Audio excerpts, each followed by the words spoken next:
Vous êtes en compagnie de Radio Taïwan International.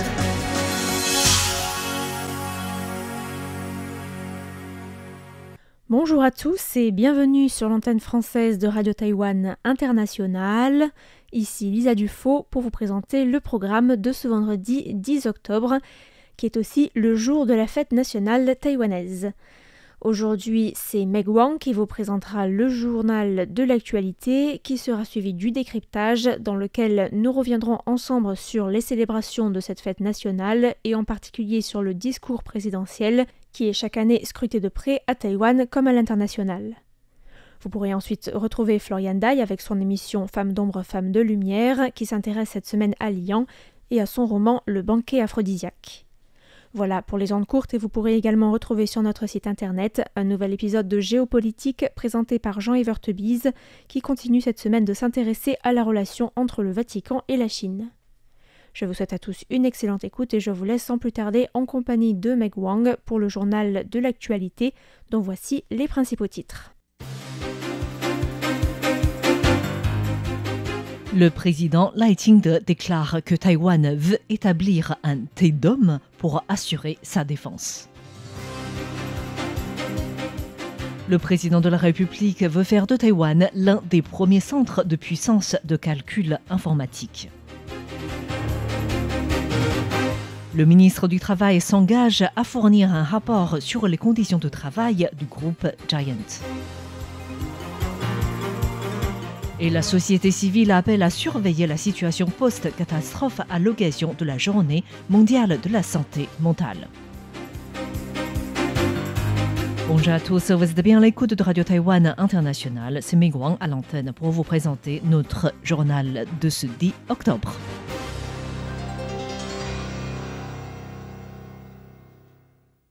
Et nous commençons avec le président de la République Lai Ching-te qui déclare que Taïwan veut bâtir un Taidom pour assurer sa défense.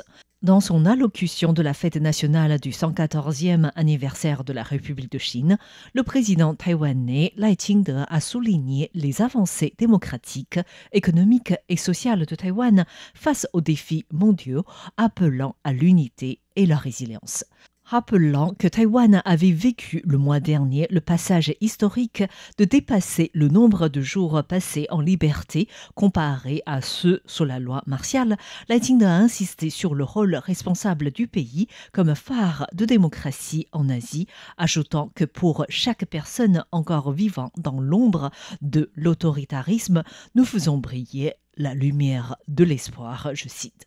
Sur le volet de la défense, le président de la République a affirmé l'engagement continu de Taïwan en matière de sécurité, de souveraineté et de défense, ce qui passe par un budget porté à 5% du PIB d'ici 2030. L'augmentation des dépenses de défense a un objectif puisqu'elle constitue une nécessité évidente pour contrer les menaces ennemies et un moteur de développement des industries taïwanaises de défense. Grâce à ce nouveau budget de la défense, Lai Ching-te déclare 3 objectifs majeurs.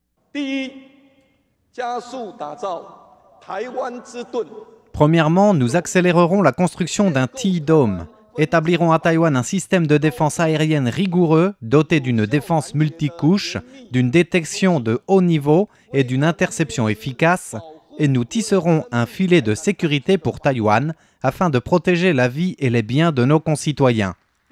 Deuxièmement, nous améliorerons l'intégration des hautes technologies et de l'IA afin de construire un système de combat de défense intelligent, maximisant ainsi l'efficacité de dissuasion de la stratégie asymétrique.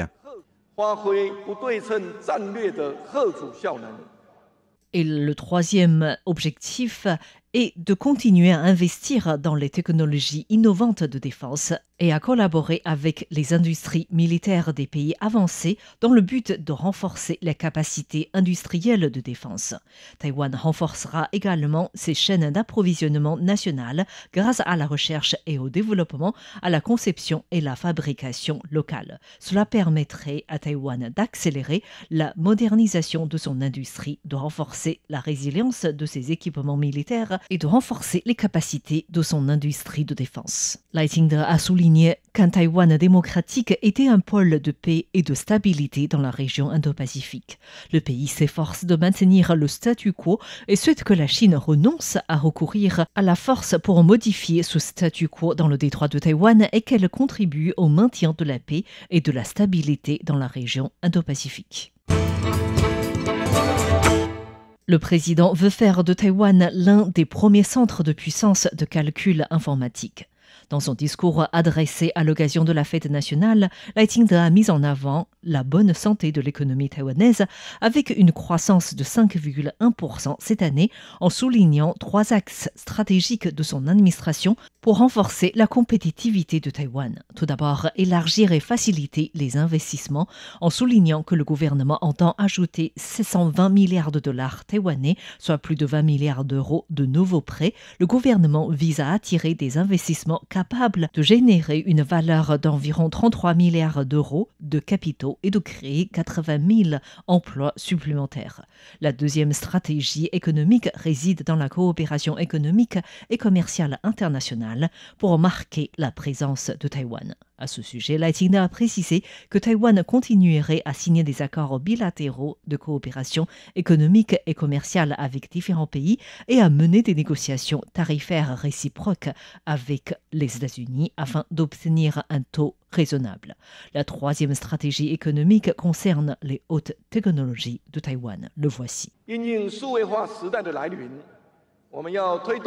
À l'ère du numérique, nous mettrons en œuvre 10 nouvelles initiatives d'infrastructures d'IA.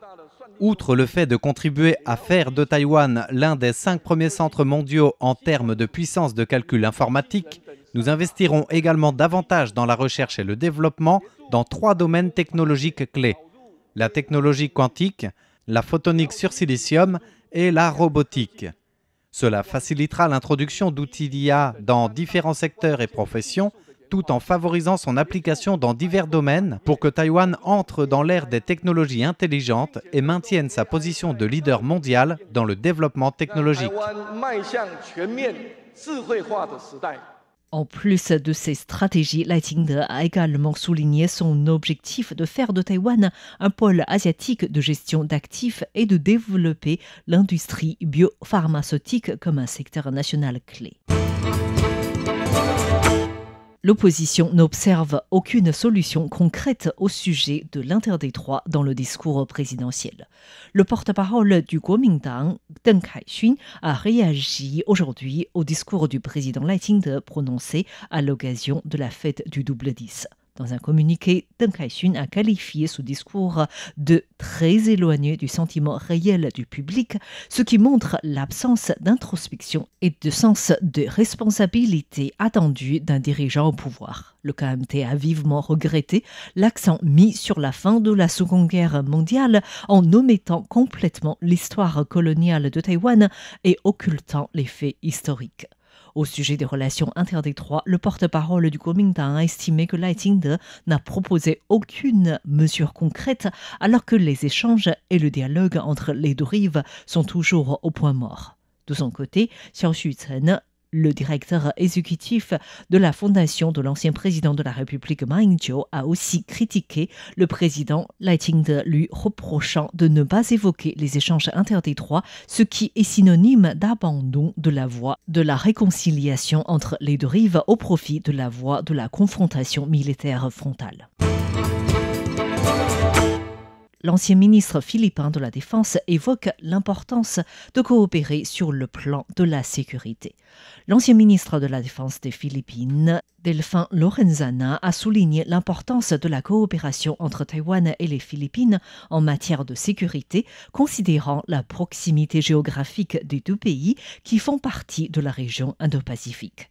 En répondant aux questions de l'agence de presse taïwanaise CNA, le 9 octobre, Delfin Lorenzana a indiqué que tout ce qui survient à Taïwan peut avoir un impact sur les Philippines et vice-versa. Delfin Lorenzana a été ministre de la Défense de 2016 à 2022. Durant son mandat, il s'est fermement opposé aux revendications et aux actions de la Chine en mer de Chine méridionale, soulignant que la position des Philippines sur la mer de Chine méridionale se conforme conformer à la Convention des Nations Unies sur le droit de la mer et à la décision de 2026 de la Cour permanente d'arbitrage de la Haye au sujet de la mer de Chine méridionale. Le ministre du Travail s'engage à fournir un rapport sur les conditions de travail du Giant. Le ministre du Travail, Hong Shenhan, a été interrogé hier au Parlement par les députés au sujet de l'interdiction de l'importation le 24 septembre sur le sol américain de vélos, composants et accessoires fabriqués à Taïwan par la marque taïwanaise Giant, le plus grand fabricant de vélos au monde, au motif de travail forcé. Hong Shenhan a indiqué que les accusations des États-Unis n'étaient pas fondées sur les lois et réglementations de Taïwan, ajoutant que le ministère du Travail avait besoin d'environ un mois pour clarifier la situation. Le ministre a précisé que les accusations des États-Unis sont basées sur des données de 2023 et 2024. Bien entendu, étant donné que de nombreuses inspections relatives sont menées par le Bureau du travail de la ville de Taichung selon la situation actuelle, même si les pratiques sont jugées légales actuellement, le ministère entend réaliser une enquête approfondie et revoir le système de recrutement direct des travailleurs migrants afin que ce système soit mieux contrôlé par le gouvernement. Le ministère de l'Environnement encourage l'achat circulaire de textiles. Le ministère de l'Environnement a indiqué qu'afin d'augmenter le recyclage des textiles, une méthode de certification des textiles recyclés a été établie, comprenant les textiles en matière unique et la proportion des matières recyclées. L'objectif fixé pour 2026 est d'atteindre l'achat de 100 000 vêtements faits à partir des matières recyclées par le secteur public et privé. Le ministère précise que Taïwan a déjà formé une alliance pour le recyclage des textiles avec plus de 80 acteurs des industries de fabrication de textiles, de vêtements de marque, de la vente au détail et de grands magasins, du recyclage des vieux vêtements, mais également des opérateurs de plateformes de vente des vêtements d'occasion, des fabricants de produits recyclés, des associations, des agences gouvernementales et des institutions universitaires et de recherche. Selon les données du ministère de l'Environnement, 82 000 tonnes de vêtements ont été recyclés en 2024. Ces vêtements ont été soit revendus 42%, soit recyclés à d'autres fins 34%, tandis que 24% d'entre eux ont été utilisés comme un combustible solide renouvelable ou l'incinération. La société civile appelle à surveiller la situation post-catastrophe à l'occasion de la Journée mondiale de la santé mentale.